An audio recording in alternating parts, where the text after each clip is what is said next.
नेहा को सारी रात नींद नहीं आई। उसने बराबर गहरी नींद में सोए अनिल को न जाने कितनी बार निहारा। वह 2-3 चक्कर काटकर बच्चों के कमरे में भी गई। पूरी रात बेचैनी में काट दी कि कल पता नहीं मन पर क्या बीतेगी। सुबह की फ्लाइट से नेहा की जेठानी मीना की छोटी बहन अंजलि आने वाली थी। नेहा के विवाह को 7 साल हो गए थे। अभी तक उसने अंजलि को देखा नहीं था, बस उसके बारे में सुना था। नेहा के ब्याह के 15 दिन बाद ही मीना ने हंसी हंसी में एक दिन नेहा को बताया था, अनिल तो दीवाना था अंजलि का। अगर अंजलि अपने कैरियर को इतनी गंभीरता से ना लेती तो आज तुम्हारी जगह अंजलि ही मेरी देवरानी होती। उसे दिल्ली में एक अच्छी जॉब का ऑफर मिला तो वह प्यार मोहब्बत छोड़ दिल्ली चली गई। उसने यहीं हमारे पास लखनऊ में रहकर एमबीए किया था। अंजलि शादी के बंधन में जल्दी नहीं बनना चाहती थी। तब माँ जी और बाबूजी ने तुम्हें पसंद किया। अनिल तो मान ही नहीं रहा था। फिर वह विवाह के लिए कैसे तैयार हुए? नेहा ने पूछा था। जब अंजलि ने विवाह करने से मना कर दिया, माँ जी के समझाने पर बड़ी मुश्किल से तैयार हुआ था। नेहा चुपचाप अनिल की असफल प्रेम कहानी सुनती रही थी। रात को ही अंजलि का फ़ोन आया था। उसका लखनऊ तबादला हो गया था। वह सीधे यहीं आ रही थी। नेहा जानती थी कि अंजलि ने अभी तक विवाह नहीं किया है। मीना ने तो रात से ही चहकना शुरू कर दिया था। अंजलि अब यहीं रहेगी तो कितना मज़ा आएगा नेहा, तुम तो पहली बार मिलोगी उससे। देखना कितनी स्मार्ट है मेरी बहन। नेहा औपचारिकतावश मुस्कुराती रही। अनिल पर नज़रें जमाई थी, लेकिन अंदाज़ा नहीं लगा पाई कि अनिल खुश है या नहीं। नेहा व अनिल और उनके 2 बच्चे यश और समृद्धि, जेठ जेठानी व उनके बेटे सार्थक और वीर, सास सुभद्रा देवी और ससुर केशव चंद सब लखनऊ में एक ही घर में रहते थे और सबकी आपस में अच्छी अंडरस्टैंडिंग थी। सब खुश थे, लेकिन अंजलि के आने की खबर से नेहा कुछ बेचैन सी थी। अंजलि सुबह अपने काम में लग गई। मीना बेहद खुश थी। बोली, नेहा आज अंजलि की पसंद का नाश्ता और खाना बना लेते हैं। नेहा ने हाँ में सिर हिलाया। फिर दोनों किचन में व्यस्त हो गईं। टैक्सी गेट पर रुकी तो मीना ने पति सुनील से कहा, शायद अंजलि आ गई, आप थोड़ी थोड़ी देर बाद ऑफिस जाना। मुझे आज कोई जल्दी नहीं है भाई, इकलौती साली साहिबा जो आ रही हैं। सुनील हंसा। अंजलि ने घर में प्रवेश कर सबका अभिवादन किया। मीना उसके गले लग गई। फिर नेहा से परिचय करवाया। अंजलि ने जिस तरह से ऊपर से नीचे तक उसे देखा, वह नेहा को पसंद नहीं आया था। फिर भी वह उससे खुशी खुशी मिली। जब अंजलि सबसे बातें कर रही थी तो नेहा ने उसका जायजा लिया। सुंदर, स्मार्ट, पोनीटेल बनाए हुए, छोटा सा टॉप और जीन्स पहने छरहरी अंजलि काफ़ी आकर्षक थी। जब अनिल फ्रेश होकर आए तो अंजलि ने फौरन अपना हाथ आगे बढ़ाते हुए कहा, हाय कैसे हो? अनिल ने हाथ मिलाते हुए कहा, मैं ठीक हूँ, तुम कैसी हो? कैसी लग रही हूँ? बिल्कुल वैसी ही जैसे पहले थी। नेहा के दिल को कुछ हुआ, लेकिन प्रतीक्षता सामान्य बनी रही। सुभद्रा देवी और केशव चंद उससे दिल्ली के हाल चाल पूछते रहे। मीना व अंजलि के माता पिता मेरठ में रहते हैं। नेहा के माता पिता नहीं हैं, एक भाई है जो विदेश में रहता है। नाश्ता हंसी मजाक के माहौल में हुआ। सब अंजलि की बातों का मज़ा ले रहे थे। बच्चे भी उससे चिपके हुए थे। यश और समृद्धि थोड़ी देर तो संकोच में रहे, फिर वे दोनों भी उससे हिल मिल गए। नेहा की बेचैनी बढ़ रही थी। तभी अंजलि ने कहा, दीदी अब मेरे लिए एक फ्लैट ढूंढ दो। मीना ने कहा, चुप कर, अब हमारे ही साथ रहेगी तू। सुनील ने भी कहा, अकेले कहीं रहने की क्या ज़रूरत है, यहीं रहो। सुनील और अनिल अपने अपने ऑफिस चले गए। केशव चंद पेपर पढ़ने लगे। सुभद्रा देवी तीनों से बात करते हुए आराम से बाकी काम में मीना और नेहा का हाथ बटाने लगी। नेहा को थोड़ा चुप देखकर अंजलि हंसते हुए बोली, नेहा क्या तुम हमेशा इतनी सीरियस रहती हो? मीना ने कहा, अरे नहीं, वह तुमसे पहली बार मिली है, घुलने मिलने में थोड़ा समय तो लगता ही है ना। अंजलि ने कहा, फिर तो ठीक है, वरना मैंने तो सोचा अगर ऐसे ही सीरियस रहोगी तो बेचारा अनिल तो बोर हो जाता होगा। वह तो बहुत हंसमुख है दीदी। अनिल अब भी वैसा ही शरारती मस्त मौला है या फिर कुछ बदल गया है दीदी? आज तो ज़्यादा बात नहीं हो पाई। मीना हंसी। शाम को देख लेना। नेहा मन ही मन कुढ़ती जा रही थी।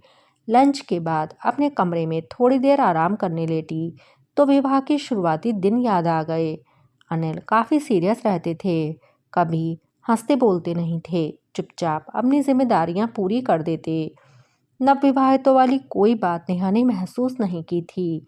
जब मीना ने अनिल और अंजलि के बारे में उसे बताया तो उसने अपना दिल मजबूत कर सबको प्यार और सम्मान देकर सबके दिल में अपना स्थान बना लिया। अब कुल मिलाकर उसकी गृहस्थी सामान्य चल रही थी। तो अब अंजलि आ गई। नेहा यश और समृद्धि को होमवर्क करवा रही थी कि अंजलि उसके रूम में आ गई। नेहा ने जबरदस्ती मुस्कुराते हुए उसे बैठने के लिए कहा तो वह सीधे बेड पे आकर लेट गई। बोली, नेहा अनिल कब तक आएगा? 7 बजे तक, नेहा ने संयत स्वर में कहा। उफ, अभी तो 1 घंटा बाकी है। मैं बहुत बोर हो रही हूँ। चाय पियोगी? नेहा ने पूछा। नहीं, अनिल को आने दो, उसके साथ ही पीऊंगी। नेहा को अंजलि का अनिल के बारे में बात करने का ढंग कुछ अच्छा नहीं लग रहा था, लेकिन करती भी क्या, कुछ कर नहीं सकती थी। अनिल आया तो अंजलि चहक उठी। फिर ड्राइंग रूम में सोफे पर अनिल के बराबर में बैठकर उसने चाय पी। घर के बाकी सभी सदस्य वहां बैठे हुए थे। अंजलि ने पता नहीं कितनी पुरानी बातें छेड़ दी थीं। नेहा का उतरा चेहरा देखकर अनिल ने पूछा, नेहा तबीयत तो ठीक है ना? बड़ी सुस्त लग रही हो। नहीं, ठीक हूँ। यह सुन अंजलि ने ठहाका लगाया। बोली, वाह अनिल, तुम तो बहुत केयरिंग पति बन चुके हो।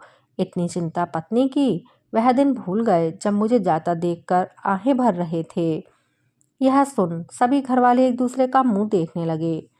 तब मीना ने बात संभाली। क्या कह रही हो अंजलि? कभी तो कुछ सोच समझ कर बोला कर।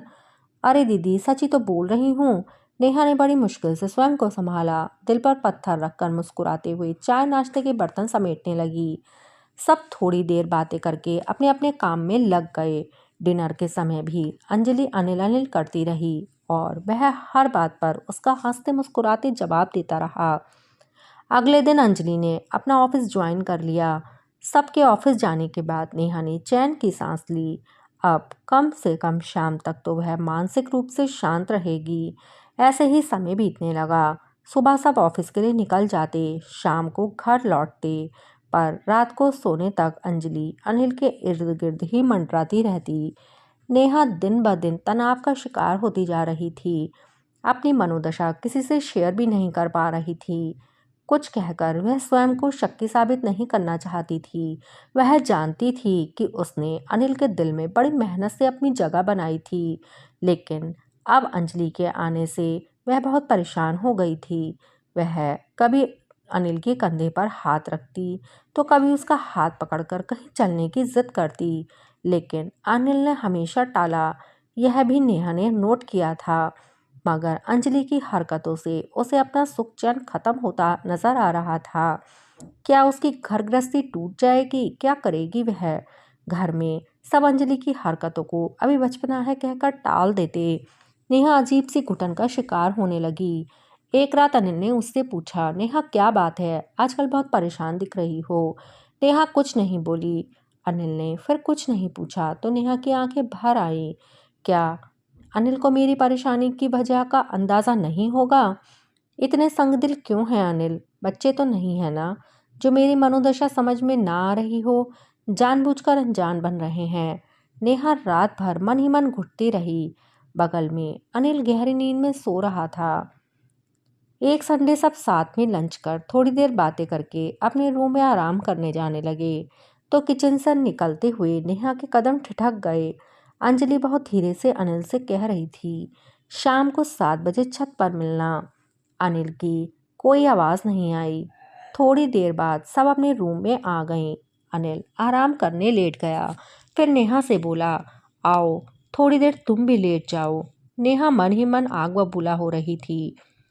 उसने जानबूझकर कहा, बच्चों के लिए कुछ सामान लेना है, शाम को मार्केट चलोगे? आज नहीं कल, अनिल ने कहा। नेहा ने चिढ़ते हुए कहा, आज क्यों नहीं? आज मेरा मार्केट जाने का मूड नहीं है, कुछ ज़रूरी काम है। क्या ज़रूरी काम है? अरे तुम तो जिद करती हो। अब मुझे आराम करने दो, तुम भी आराम करो। नेहा को अब आग लग गई। सोचा बता दे, उसे पता है कि क्या ज़रूरी काम है, मगर चुप रह गई। आराम क्या करना था, बस थोड़ी देर करवटें बदल कर उठ गई। वहीं रूम में चेयर पर बैठकर पता नहीं क्या क्या सोचती रही। 7 बजे की सोच सोचकर उसे चैन नहीं आ रहा था। क्या करे? क्या माँ बाबूजी से बात करे? नहीं, वह उन्हें क्यों परेशान करे? क्या कहेगी अंजलि अनिल से? अनिल क्या कहेंगे? उससे बातें करते हुए खुश तो बहुत दिखाई देते हैं। 7 बजे के आसपास नेहा जानबूझकर बच्चों को पढ़ाने बैठ गई। माँ बाबूजी पार्क में टहलने गए हुए थे। मीना और सुनील अपने रूम में थे। उनके बच्चे खेलने गए थे। तनाव की वजह से नेहा ने यश और समृद्धि को खेलने जाने से रोक लिया था। बच्चों में मन बहलाने का असफल प्रयास करते हुए उसने देखा कि अनिल गुनगुनाते हुए बालों में कंघी कर रहा था। उसने पूछा, कहीं जा रहे हो? क्यों, बाल ठीक कर रहे हैं? अनिल ने उसे चिढ़ाने वाले अंदाज में कहा। क्यों, कहीं जाना हो तभी बाल ठीक करते हैं? आप हर बात का जवाब टेढ़ा क्यों देते हैं? मैं हूं ही टेढ़ा। खुश, अब जाऊं? नेहा की आंखें भर आईं, कुछ नहीं बोली। यश की नोटबुक देखने लगी। अनिल सीटी बजाता हुआ रूम से बाहर निकल गया। 5 मिनट बाद नेहा बच्चों से बोली, अभी आई, तुम लोग यहीं रहना, और कमरे से निकल गई। अनिल छत पर जा चुका था। उसने भी सीढ़ियां चढ़कर छत के गेट से अपना कान लगा दिया। बिना आहट किए सांस रोके खड़ी रही। तभी अंजलि की आवाज़ आई, बड़ी देर लगा दी। बोलो अंजलि, क्या बात करनी है? इतनी भी क्या जल्दी है? नेहा को उनकी बातचीत का एक एक शब्द साफ सुनाई दे रहा था। अनिल की गंभीर आवाज़ आई, बात शुरू करो अंजलि। अनिल, यहाँ आने से सबसे ज़्यादा खुश मैं थी।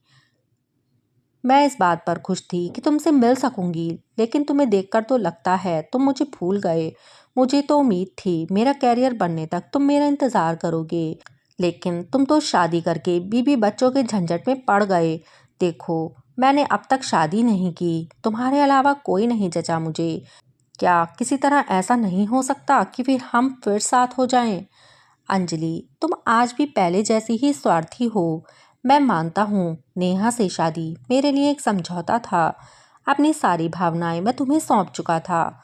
लगता था नेहा को कभी वह प्यार नहीं दे पाऊंगा जो उसका हक है, लेकिन धीरे धीरे यह विश्वास भ्रम साबित हुआ।